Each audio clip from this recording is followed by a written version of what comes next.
KREM 2 News at Noon begins now. Right now in KREM 2 News at Noon, Kootenai County Sheriff Robert Norris is facing a lawsuit. What we know about the defamation claim. We've had a bit of a cold morning, nothing unusual there, but more sunshine today before we track rain chances during the weekend. Plus, in less than 2 weeks, voters will decide the fate of the Washington Cares Fund. Today, we have an exclusive new poll that shows which way people are leaning.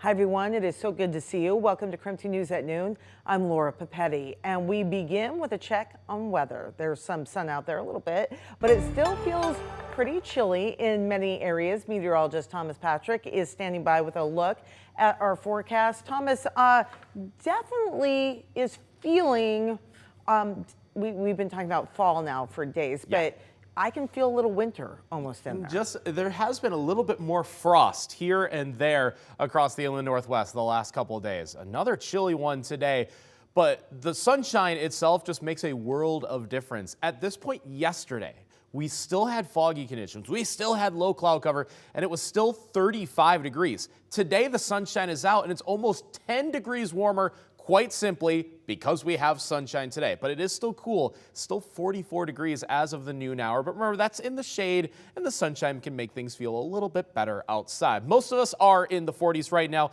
still hanging on to the upper 30s, though, in Deer Park and Colville, northeastern Washington, the coldest spot in the inland Northwest. Southeastern Washington and Pomeroy and out towards Lewiston and Asotin in the 50s. That's the warmest spot. But we do have a fair amount of sunshine, a little bit of clouds trying to mix in.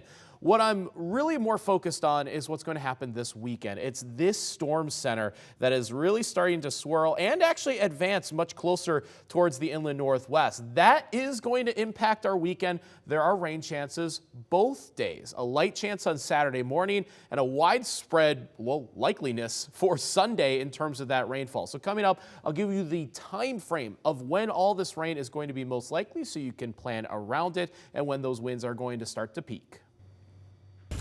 This is coming in new at noon. Coeur d'Alene firefighters say an investigation has now revealed that a fire that happened over the weekend was intentionally started. The fire destroyed a house that was under construction on Bastion Loop on Sunday night. After investigation, firefighters have ruled it to be an arson. The Idaho State Fire Marshal's office is now working with the Coeur d'Alene office to open a reward tip line to help catch the person who is indeed responsible. Also in North Idaho, a woman has filed a lawsuit against the Kootenai County Sheriff and the county's local government. Penny Collinson alleges that Sheriff Norris made vulgar sexual remarks about her at an April candidate forum in Cataldo. According to our news partners at the Coeur d'Alene Press, Collinson filed the lawsuit on Monday. The suit accuses Norris of saying that Collinson likes to photograph child pornography at the local library. And in July, we first reported Collinson filed an intent to sue, and the sheriff's office then offered a $10,000 reward for anyone who could provide video evidence of the claims against him. In a statement issued by the sheriff's office, Norris said, quote, "The claims are 100% false and are nothing more than local level lawfare to create doubt and uncertainty regarding my character and reputation." He goes on to say, "In my 30-plus years of impeccable public service, I have never been accused of any wrongdoing, corruption, or sexual harassment until I decided to run for public office." This is a developing story. For the latest updates, just head to our website. We have everything there on KREM.com. Turning now to the presidential race, former President Donald Trump heads west today while Vice President Kamala Harris is returning to Georgia for a star-studded rally. Natalie Brand has the very latest. Former President Donald Trump returns to the western battleground states of Arizona and Nevada today. Last night, he fired up his conservative base during back-to-back events in Georgia. We will fight, fight, fight, and win, win, win. At his rally, he did not comment on the interview former White House Chief of Staff John Kelly gave the New York Times. Kelly warned Trump is an authoritarian and confirmed previous reports Trump had spoken favorably of Hitler. In a post on Truth Social, the former president slammed Kelly as, quote, "a total degenerate, a lowlife, and a bad general whose advice in the White House I no longer sought." He's just putting out a 911 call to the American people. At a CNN town hall in Pennsylvania Wednesday night, Vice President Kamala Harris sought to capitalize on Kelly's comments. Do you think Donald Trump is a fascist? Yes, I do. As she tried to make her case to undecided voters, Harris at times struggled to provide policy specifics and was also pressed on whether she supports a border wall she once called stupid. Agreed to a bill that would earmark $650 million to continue building that wall. I pledge that I am going to bring forward that bipartisan bill to further strengthen and secure our border. Thursday, Harris did pick up the endorsement of another former Republican congressman, Michigan's Fred Upton. I invite every single person across the country, Republican or Democrat, to stand up against the hate and chaos of Donald Trump.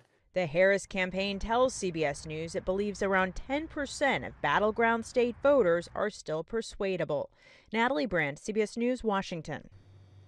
Coming back here locally, we want to give you a chance to hear from the two candidates running for Washington's 5th Congressional District. We are hosting a debate on Wednesday between Carmela Conroy and Michael Bumgardner. The hour-long debate starts at 7 o'clock that night, and you can watch it several places right here on KREM 2, KSKN 22, KREM 2 Plus, and KREM.com. And if you would like to hear from both of the candidates ahead of the debate, we are streaming full unedited segments of Tea with Amanda Reilly right now on KREM 2 Plus. It is free to download on Roku, Fire TV, and Apple TV, and great to watch those interviews. Boeing machinists voted to continue their now 42-day strike after rejecting the company's latest offer. The union president says that 64% of members rejected the offer. Members say they aren't letting go of the main demands, which are to have their pensions reinstated and a 40% pay increase. Boeing's latest offer was a 35% raise over 4 years, reinstating the annual bonus program, a $7,000 ratification bonus, and a one-time company contribution of $5,000 to 401ks. You know, this wasn't enough for our members. There is a big gap that we couldn't reach, especially when it's been 16 years since we've had a chance to bargain every area of our contract. And trying to make all that up in one is very hard to do, but our members deserve more. They've spoken loudly, and we're going to go back to the table to try to achieve those things. This vote comes after Boeing reported a $6 billion loss last quarter and is preparing to cut 10% of its global workforce. A Boeing spokesperson said they did not have a comment on the vote. Still ahead right here on KREM 2 News at noon, an exclusive new poll shows how voters are leaning when it comes to an initiative that would repeal the Washington Cares Fund. We have those results just ahead.